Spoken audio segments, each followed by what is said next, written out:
जय गुरु जी। संगत जी, हम सबके जीवन में गुरु का होना बहुत ज़रूरी है। बिना गुरु के हम भक्ति भी या भगवान को नहीं पा सकते हैं। भक्त कबीर जो कितने सालों तक भक्ति करते रहे, पर जब तक उन्होंने गुरु नहीं बनाए उन्हीं की भक्ति भी सफल नहीं हुई। भगवान खुद मनुष्य रूप में उनके पास आए, उन्हें समझा के गए कि तुम्हारी भक्ति जब तक सफल नहीं होगी, जब तक तुम कोई गुरु नहीं बनाओगे। उन्हें श्री रामानंद जी का नाम बता के गए, जब भक्त कबीर ने श्री रामानंद जी को अपना गुरु बनाया। तो संगत जी, एक गुरु जो हमें अंधकार से उजाले की तरफ ले जाता है, जीवन जीने का ढंग सिखाते हैं।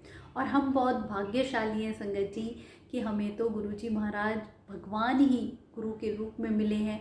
भगवान महाशिव जो सृष्टि के रचयिता हैं, उन्हीं के द्वारा सारी सृष्टि रची गई, सारे देवी देवता उन्हीं के अवतार हैं, उन्हीं के द्वारा बनाए हुए। पर संगत जी, जो भी नई संगत गुरु जी महाराज से जुड़ती है, उनके मन में तरह तरह के सवाल रहते हैं कि इससे पहले हम इस देवी देवता को मानते थे तो उनकी पूजा छोड़ें, क्या करें, या जिस गुरु का हमने नाम लिया हुआ है उसका नाम नहीं जपेंगे तो वो हमसे नाराज़ हो जाएंगे। संगत जी, आप सबसे पहले इस बात को समझें कि भगवान के रूप अनेक हैं, नाम अनेक हैं, वो शक्ति एक ही है। और जब भगवान महाशिव सृष्टि के रचयिता हमारे साथ हैं तो हमें इधर उधर भटकने की ज़रूरत ही नहीं है संगत जी। पर इस चीज़ को समझने में टाइम लग जाता है, क्योंकि संगत ये बिलीव नहीं कर पाती कि गुरु को हम भगवान कैसे मान लें। आप ओल्ड संगत के सत्संग सुनिए संगत जी, उनसे आपके डाउट सारे क्लियर होते चले जाते हैं कि कैसे गुरु जी महाराज ने संगत को ब्लेस किया, साक्षात अपने शिव जी रूप में भी दर्शन कराए, और कैसे संगत की हर मन की बात को पढ़ लेना। एक भगवान ही है जो मन की बात पढ़ सकते हैं। इतने प्यारे प्यारे सत्संग हैं संगत जी, जिनसे हमें पता चलता है कि गुरु जी महाराज महाशिव हैं, जो कलयुग में अवतार लेके आए और आज भी संगत का कल्याण कर रहे हैं। एक आंटी, सुखमनी आंटी, गुरु जी की पुरानी संगत, सुबह उठ के बड़ी अरदासें लगाती थी अमृत वेले कि वाहे गुरु जी आइए और मेरी बेटियों की शादी कराइए, मुझे बड़ी चिंता रहती है। तो पहली बार जब गुरुजी महाराज से मिली तो गुरुजी आंटी को देखते ही बोलते कि सुबह बड़ी अरदासें लगाती है अमृत वेले उठ के कि मेरी बेटियों की शादी कराओ, आज मैं सामने खड़ा हूँ तो पहचान नहीं रही।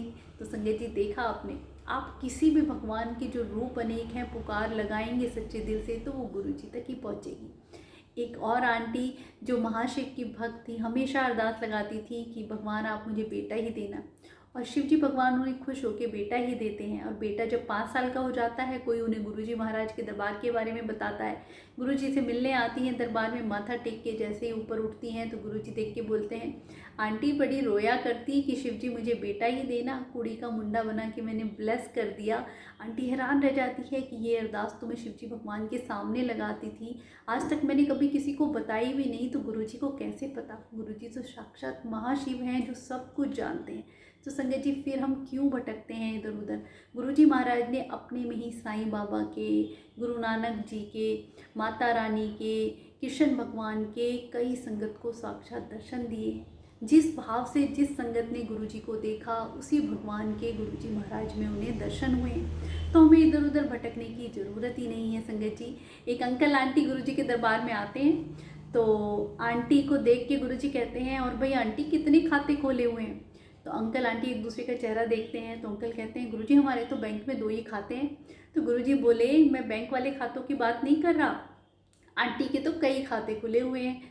सोमवार को शिव जी भगवान को मना लूँ, मंगलवार को हनुमान जी को लड्डू चढ़ा दूँ, बुधवार को गणेश जी की माला चढ़ा दूँ, और बृहस्पतिवार को साईं बाबा को मैं मना लूँ, शुक्रवार को माता रानी को। तो आंटी हर देवी देवता के सामने अपनी मांग रखती। तो गुरुजी ने यही कहा कि एक को ही मनो, आप आदर भाव सत्कार सबके प्रति रखो, जो आप करते हैं रीति रिवाज सब कीजिए। गुरुजी ने कभी किसी को कुछ भी करने के लिए मना नहीं किया। गुरुजी ने तो कभी ये भी नहीं कहा कि तुम मुझे ही मानो, पर किसी को भी मानो, एक को ही मानो। गुरुजी कहते हैं, एक म्यान में 2 तलवार नहीं रह सकती। तुम्हें नदी के दूसरे किनारे जाना है तो एक ही नाव में पैर रखोगे, सारी नाव में पैर रख के जाओगे। बिल्कुल बात भी सही है संगत जी। ग्रुप में कुछ आदमी बैठे हैं, आप सबके पास जाओगे मदद के लिए कि मेरा ये काम कर दो, मेरा ये काम कर दो, तो उनमें से एक समझदार यही कहेगा कि तुम सबसे काम के लिए कहोगे तो कौन करेगा, किसी एक से कहो। तो हमें अपनी मांग, अपनी अरदास, अपने मन की बात, एक ही अपनी जो भी मन्नत है एक ही भगवान के स्वरूप के सामने लगानी है। अगर हम जगह जगह अपनी मांग रखेंगे तो किसी भी दर से हमें कुछ नहीं मिल पाता है संगत जी। गुरु जी ने कहा आप तीर्थों पे जाओ, हर जगह जाओ जहाँ आपका मन करे, आदर भाव सत्कार सबके प्रति, हर धर्म के प्रति रखो, पर अपनी अरदास एक के चरणों में ही लगाओ। और मेरा तो ये मानना है संगत जी, अगर हम गुरु जी को मानते हैं तो फिर गुरु जी को ही मानें, क्योंकि वो महाशिव हैं, सृष्टि के रचयिता हैं, तो उनसे ऊपर तो कुछ है ही नहीं संगत जी। फिर हम क्यों भटकते हैं, क्यों मन में डाउट रखते हैं। जो भी नई संगत है, किसी भी तरीके का मन में ऐसा कोई डाउट नहीं रखें। अगर आप भगवान गुरु जी को मानते हैं तो उन्हीं की आप सेवा सत्कार भाव जो भी करें, उनके स्वरूप के सामने अपनी मन की बात शेयर करें। आपकी हर पुकार एक ही शक्ति पे पहुंचती है। तो इधर उधर ना भटके संगत जी।